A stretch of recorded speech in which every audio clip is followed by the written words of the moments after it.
Hello everyone, आज हम करेंगे टॉपिक पास्ट एडजस्टमेंट। अब क्या होता है, कभी कभी जब हम अकाउंट्स बनाते हैं तो उसमें एरर हो जाता है। एरर किस टाइप का कि हमने नाम कुछ और कर दिया, जैसे राम की जगह शाम कर दिया, या अमाउंट में एरर कर दिया कि अमाउंट थी 10,000, उसको हमने लिख दिया 1,00,000। ठीक है, या फिर अमाउंट लिखना भूल गए, या फिर एंट्री पास करना भूल गए। इस टाइप के एरर को सही करना होता है। ये चैप्टर हमने 11th में भी करा था ऐसा, रेक्टिफिकेशन ऑफ एरर्स। उसमें हमें जनरल एंट्री पास करनी होती थी। ऐसी इसी टॉपिक में हमें जनरल एंट्री पास करके जो हमसे गलती हो गई, पास में जो गलती होगी उसको हमें एडजस्ट करना, सही करना है। ठीक है, इसमें जनरल एंट्री के साथ साथ वर्किंग नोट भी बनता है। अभी जो टॉपिक है पास एडजस्टमेंट, सबसे ज़्यादा इंपॉर्टेंट टॉपिक है। ये सीबीएसई के एग्जाम में सबसे ज़्यादा रिपीट होता है क्वेश्चन, और ये 4 से 6 मार्क्स के क्वेश्चन आते हैं। तो इसको अच्छे से करना। मेन हमें इसमें करना क्या है, सिर्फ एक जनरल एंट्री पास करनी होती है, सिर्फ एक। बाकी सारा रोल होता है वर्किंग नोट का। अगर वर्किंग नोट सही है तो जनरल एंट्री तो करनी आसान होती है, उसमें इतनी दिक्कत नहीं आती। तो इसका फॉर्मेट होता है वर्किंग नोट का, कि हमें करना क्या होता है। अच्छा, हमने अब तक क्या सीखा है, जो पार्टनर को पैसा मिलेगा वो पार्टनर के अकाउंट में होता है क्रेडिट, और जो पार्टनर से पैसा ले लेते हैं और वो होता है डेबिट। बस ये रूल हमें इसमें लगाना है। ये इसका फॉर्मेट है। जैसे मान लो कि एग्जाम्पल लिया कि 2 पार्टनर थे, तो कैसे बनेगा फॉर्मेट, एक कॉलम बनेगा पर्टिकुलर का, ठीक है, एक बनेगा कॉलम एक पार्टनर का ए, फिर दूसरा बी पार्टनर का, और तीसरा फर्म का। फर्म का भी अब की बार इसमें अकाउंट बना। अगर 3 पार्टनर होते तो या था particular A B C firm, 2 partner है तो पर्टिकुलर ए बी फर्म। अब पार्टनर्स में भी ना डेबिट क्रेडिट दिखाना है। डेबिट क्रेडिट बी में भी दिखाया, दोनों पार्टनर में, फर्म में भी दिखा देंगे। रूल एक ही फॉलो करना है, पार्टनर को जो मिलेगा वो क्रेडिट होगा, और जो पार्टनर से ले लेंगे डेबिट होगा। बस एक चीज़ और ध्यान रखना कि अगर जैसे पार्टनर को कुछ मिला वो क्रेडिट हुआ तो फर्म में वो डेबिट हो जाएगा। बस उल्टा इफेक्ट, जो यहाँ डेबिट होगा वो क्रेडिट हो जाएगा। बस जैसे मान लो कि पार्टनर को हमने सैलरी पे करी दोनों को, तो पार्टनर को सैलरी मिली, डेबिट होगा, क्रेडिट हो जाएगी। तो हमने दोनों के अकाउंट में कर दी क्रेडिट, ए में भी बी में भी, दोनों को पैसे मिल गए। तो फर्म में क्या हो जाएगा, इसका उल्टा इफेक्ट डेबिट। ऐसे अब हमने पार्टनर से इंटरेस्ट ऑन ड्राइंग्स ले लिया, तो यहाँ डेबिट हो जाएगा पार्टनर्स में, तो ए और बी में डेबिट हो गया, तो फर्म में क्या हो जाएगा, वो क्रेडिट। अब ये तो पहला स्टेप था हमारा कि हमने जो एरर करा था, जैसे कि हम इंटरेस्ट ऑन कैपिटल या फिर सैलरी मान लो देना भूल गए, या फिर इंटरेस्ट ऑन ड्राइंग्स लेना भूल गए। ठीक है, तो सबसे पहले स्टेप क्या होता है, जो हमने गलती करी उसको सुधारो। वो कैसे, जो हम देना भूल गए उसको दे दो, और जो लेना भूल गया उसको ले लो। ये था स्टेप 1। अब होता है स्टेप 2। जो फर्म का अकाउंट होता है उसको करते हैं बैलेंस। जैसे मान लो कि हमने जैसे दी सैलरी, तो यहाँ तो क्रेडिट हुई थी पार्टनर्स में, फर्म में हो गई थी डेबिट। तो फर्म में डेबिट हुई, मान लो 1000 से होगी, ठीक है, 1000 से। और आईओडी पार्टनर्स में हो गई डेबिट दोनों में, फर्म में हो गई थी क्रेडिट, ये मान लो अमाउंट 800। अब करेंगे इसकी बैलेंसिंग, तो 200 रुपये किससे आ जाएगी इसकी बैलेंसिंग। इधर 200 रुपये कम थे तो हमने 200 रुपये दिखा दिए, 200 रुपीज़। ठीक है, ये कैसे दिखाया, 1000 से 800 माइनस कर दिए, 200 आ गया। अब ये 200 इधर हो रहा है क्रेडिट, तो पार्टनर्स में क्या हो जाएगा, ये अगर फर्म में क्रेडिट हो रहा है तो पार्टनर्स में हो जाएगा डेबिट। ये होगा प्रॉफिट शेयरिंग रेशो में। अब रेशो मान लो अभी इक्वल है, कुछ बोला नहीं हुआ, तो ये रेशो के हिसाब से हमने इक्वली बांट दिया, 100 रुपये 100 रुपये। तो ये हमने कह दिया नेट लॉस। ये था हमारा दूसरा स्टेप, क्या कि ये जो बैलेंसिंग करने का फर्म का। पहला स्टेप क्या था, जो देना भूल गए लेना भूल गया वो करो। फिर दूसरा स्टेप फर्म की बैलेंसिंग करो, और जो फर्म में जो आ जाएगा, अगर क्रेडिट होगा तो नेट लॉस के नाम से बांट दो प्रॉफिट शेयरिंग रेशो में। अगर डेबिट में होता तो पार्टनर्स में आता क्रेडिट में, तो नेट प्रॉफिट के नाम से बांट देते हैं प्रॉफिट शेयरिंग रेशो में। ठीक है, ये तो इसका था फॉर्मेट। अब इसमें एक स्टेप और होता है, वो हम क्वेश्चन करेंगे तब समझ आ जाएगा। इलस्ट्रेशन 35, 2 पार्टनर्स है पी क्यू, दोनों की रेशियो बता दी, वो सॉरी दोनों का कैपिटल बता रखा है 1,00,000 और 50,000। ठीक है, अब पार्टनर्स को आईओसी देना था 10% के हिसाब से। फिर यहाँ बोला हुआ है the profit of the firm were distributed without providing interest on capital, मतलब कंपनी ने प्रॉफिट बांट दिया पार्टनर्स को बिना आईओसी दिए। अब हमने पी&एल एप्रोप्रिएशन में क्या सीखा था, सबसे पहले एक तो नेट प्रॉफिट की एंट्री होती है, उसके बाद आईओसी देना होता है। ठीक है, उसके बाद जो बैलेंस बचता है वो प्रॉफिट बांटते थे। इन्होंने क्या करा, आईओसी देना भूल गए, तो हमें एरर पता चल गया कि क्या एरर है, आईओसी देना भूल गए। तो अब आईओसी देना भूल गए तो सबसे पहले हमें क्या देना है, पार्टनर्स को आईओसी। तो पी की वो है 1,00,000 और क्यू की कैपिटल 50,000 और 10% रेट है, तो दोनों का आईओसी कितना आ गया, 10,000 5,000। ये हमने दिखा दिया। ये रहा हमारा वही पास एडजस्टमेंट, पर्टिकुलर, पी, क्यू और firm. Debit credit, debit credit, debit credit. अब आईओसी देना है हमें। पी को कितना था 10,000 दे दिया, क्यू का था 5,000, दोनों में हो गया क्रेडिट, तो फर्म में क्या हो जाएगा डेबिट। इसी तरह और कुछ देना था नहीं, और कुछ नहीं देना था, सिर्फ आईओसी देना था। अब इसकी करेंगे बैलेंसिंग, तो यहाँ 15,000, तो यहाँ पे हम 15,000 लिख देंगे। ठीक है, फर्स्ट स्टेप क्या था, जो देना भूल गया वो दे दो, तो हमने आईओसी दे दिया। सेकंड स्टेप फर्म की बैलेंसिंग, यहाँ 15,000, तो यहाँ पे भी हमने 15,000 लिख दिया इक्वल दिखाने के लिए, ताकि जो टोटल है इक्वल है दोनों का। अब यहाँ 15,000 क्रेडिट हो रहा है, तो पार्टनर्स में क्या हो जाएगा, दोनों अमाउंट डेबिट। और कौन से रेशो में, इक्वल। इक्वल क्यों, क्योंकि हमें कुछ प्रॉफिट शेयरिंग रेशो नहीं बता रखी, तो हम इक्वल ले लेंगे। तो हमने 7,500 दोनों में आ गई। ये हमारा क्या आ गया, लॉस। ठीक है, अब दोनों का लॉस भी आ गया।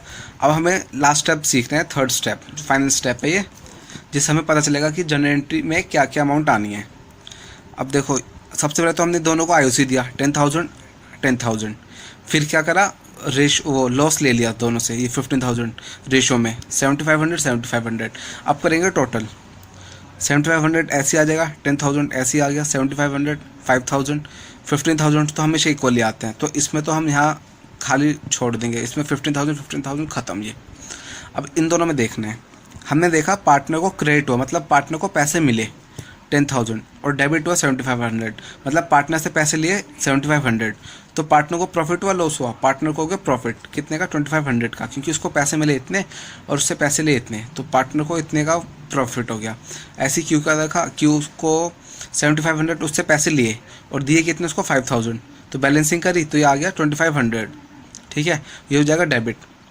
इसको फ़ायदा हुआ था 2,500 का, तो क्रेडिट होगा, क्योंकि पार्टनर्स का नेचर होता है, अगर कुछ पार्टनर को पैसा मिलेगा तो क्रेडिट होगा, और जिस पार्टनर को लॉस होगा वो डेबिट होगा। तो एंट्री सिंपल हो गई, क्यू को लॉस हुआ तो Q account debit to P account, amount आ जाएगी दोनों की इक्वल। ठीक है, इसमें भी फ़ायदा होता है कि ये हमारा आंसर पता चल जाता है अगर ये अमाउंट इक्वल आती है हमेशा। तो जनरल एंट्री हो जाएगी Q account debit to piece capital account. ठीक है, और अमाउंट आ गई 2,500।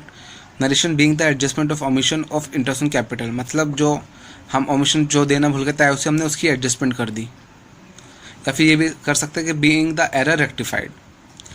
बस हमें ये जनरल एंट्री पास करनी होती है इसमें, ये हमारा फाइनल आंसर होता है।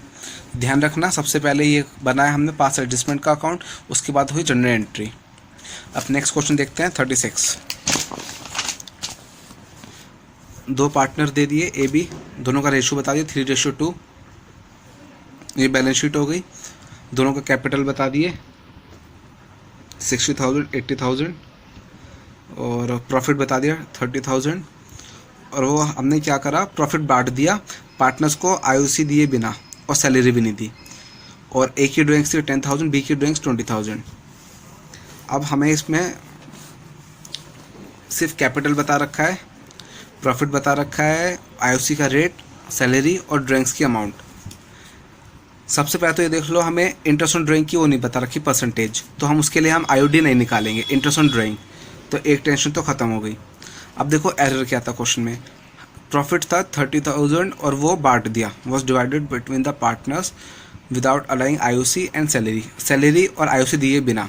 तो सबसे पहले हमें क्या करना होता है, आईओसी और सैलरी देनी है। ठीक है, जो देना भूल गया उसको दो, तो आईओसी सैलरी देना भूल गए तो हम किसके लिए क्या अकाउंट बनाते हैं, इसके लिए पास एडजस्टमेंट।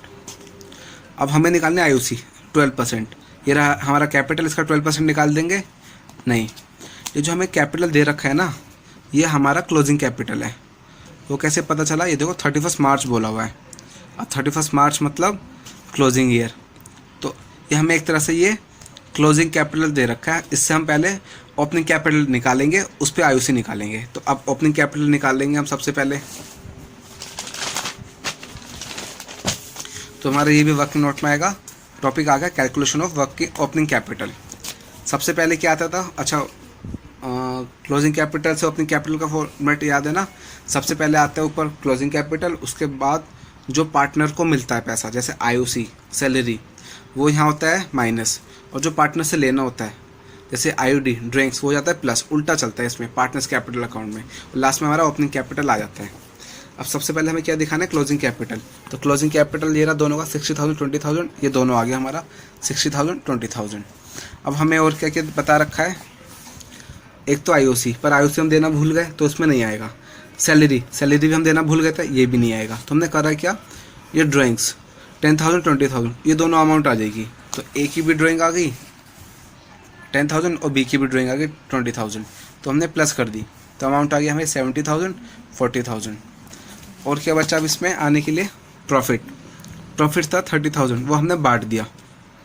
ठीक है, प्रॉफिट बांट दिया हमने 3:2 में। तो प्रॉफिट इसमें ओपनिंग कैपिटल निकालने के लिए क्या हो जाएगा, माइनस कर देंगे। तो हमने माइनस कर दिया प्रॉफिट 30,000 को 3:2 में, तो ये आ गया 18,000 12,000। तो हमारी फाइनल अमाउंट आ गई 52,000 28,000। ये हमारा आ गया ओपनिंग कैपिटल। अब हम निकालेंगे आईओसी, इंटरेस्ट ऑन कैपिटल। उसकी परसेंटेज थी 12%, तो 52,000 का 12% निकाला, ये आ गया 6240। और ऐसे ही 28,000 का 12% निकाला, ये आ गया 3360। तो दोनों की आईओसी आ गई। ठीक है, तो अब हमें आईओसी पता चल गई। सैलरी भी निकालेंगे 1,000 पर मंथ है, तो ये हो जाएगी 12,000 ईयर की। बस, तो हम पास एडजस्टमेंट का अकाउंट बनाएंगे। ये रहा। अब हम क्या क्या देना भूल गए थे, आईओसी सैलरी। तो आईओसी ये रही 6240 3360 6240 3360। और फर्म में हो गई डेबिट, क्योंकि यहाँ क्रेडिट हुई तो यहाँ डेबिट हो गई 9600। सैलरी ए को देनी थी 12,000, फर्म की आ गई 12,000। अब बस हमें करनी है बैलेंसिंग, क्योंकि हमारा जो एरर था आईओसी और सैलरी का दोनों हो गया। तो ये आ गया 21,600 बैलेंस अमाउंट। इन दोनों को प्लस करके देखा, यहाँ आ गया। अब यहाँ ये हो रहा है क्रेडिट, पार्टनर्स कैपिटल अकाउंट में हो जाएगा डेबिट। कौन से रेशियो में, प्रॉफिट शेयरिंग रेशियो में 3:2। तो हमने ये 3:2 में बांट दिया लॉस के नाम से 12,960 8640। पहला स्टेप क्या था कि जो देना भूल गया वो दे दो। ठीक है, आईओसी सैलरी। दूसरा स्टेप फर्म की करो बैलेंसिंग। तीसरा स्टेप ये टोटल करो, उससे हमारा जनरल एंट्री की अमाउंट आ जाएगी। वो कैसे, देखो, अब इन दोनों का प्लस करा, ये आ गया टोटल 18,240 और ये आ गया 12,960। ठीक है, ऐसे बी का करा, ये आ गया 8640, ये आ गया 3360। वो तो इक्वल आती है हमेशा, क्योंकि हम बैलेंसिंग करते ही हैं। तो ये तो ख़त्म। अब हमें देखना है कि इसमें प्रॉफिट हुआ लॉस हुआ। ए का क्रेडिट है 18,240 से और डेबिट है 12,960 से। तो इसको फ़ायदा हो रहा है क्योंकि इसका क्रेडिट ज़्यादा है। तो हमने इन दोनों को माइनस करा, 5280 आ गया हमारा, और ये क्रेडिट हो जाएगा क्योंकि इसको प्रॉफिट हो रहा है। ऐसे हमने बी का देखा, इसका डेबिट है 8640 और इसका क्रेडिट है 3360। तो इसको लॉस हो रहा है क्योंकि इसका डेबिट ज़्यादा है। तो इन दोनों को माइनस करा, ये अमाउंट आ गया 5280, ये आ गया डेबिट। इसमें बस एक फ़ायदा होता है क्वेश्चन को करने का, ये इक्वल आ जाती है तो हमें पता चल जाता है हम सही जा रहे हैं, हमारा आंसर सही आएगा। अब ये अमाउंट इक्वल आ गई 5280 पता चल गया कि ए को प्रॉफिट हुआ, बी को लॉस। बी को लॉस हुआ तो बी हो जाएगा डेबिट और ए हो जाएगा क्रेडिट। तो उसकी हम जनरल एंट्री पास कर देंगे। तो बी को लॉस हुआ तो B capital account debit 5280 to S capital account 5280 being adjustment made या बीइंग रेक्टिफाई द एरर, कुछ भी नरेशन कर सकते हैं। और डेट आ जाएगी 31 मार्च, इसी का बनता है। तो ये था हमारा पास एडजस्टमेंट। अब इसमें मेन हमें 3 स्टेप ध्यान रखने होते हैं। एक तो step 1, provide items to partners which had omitted, मतलब जो देना भूल गए पार्टनर्स को वो दे दो, जैसे आईओसी सैलरी देना भूल गए थे वो। स्टेप 2, बैलेंस फर्म अकाउंट, जो फर्म का अकाउंट है बैलेंस कर दो। ठीक है, जैसे ये था इसका डेबिट 21,600, इसका प्लस आया तो हमने क्रेडिट में भी दिखा दिया और इस क्रेडिट को पार्टनर्स के डेबिट में बांट दिया प्रॉफिट शेयरिंग रेशियो में लॉस के नाम से। थर्ड स्टेप होता है कि find balance of each partners account, मतलब जो पार्टनर का अकाउंट होता है उसका बैलेंस निकालो। तो ये निकल जाता है डेबिट क्रेडिट का, बस फर्म का तो हमेशा इक्वल आएगा और इससे हमारी जनरल एंट्री पास हो जाती है। अब घर के लिए एक्स्ट्रा क्वेश्चन, क्वेश्चन नंबर ये रहा 38, इलस्ट्रेशन 38। इसको तो ज़रूर करना क्वेश्चनों को जो घर के लिए दे रहा हूँ, ये तभी समझ आएगा टॉपिक।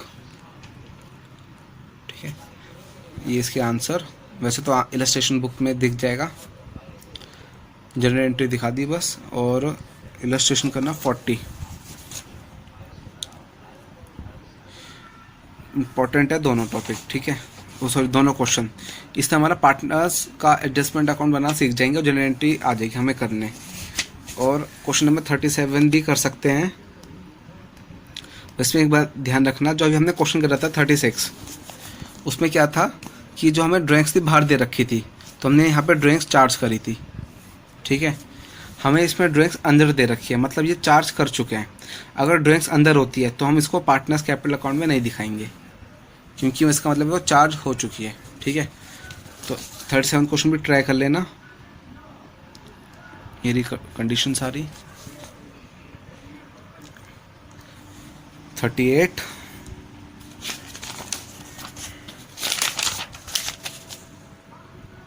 और लास्ट 40, उसका आंसर ये जनरल एंट्री। ठीक है, थैंक यू एवरीवन, बाय।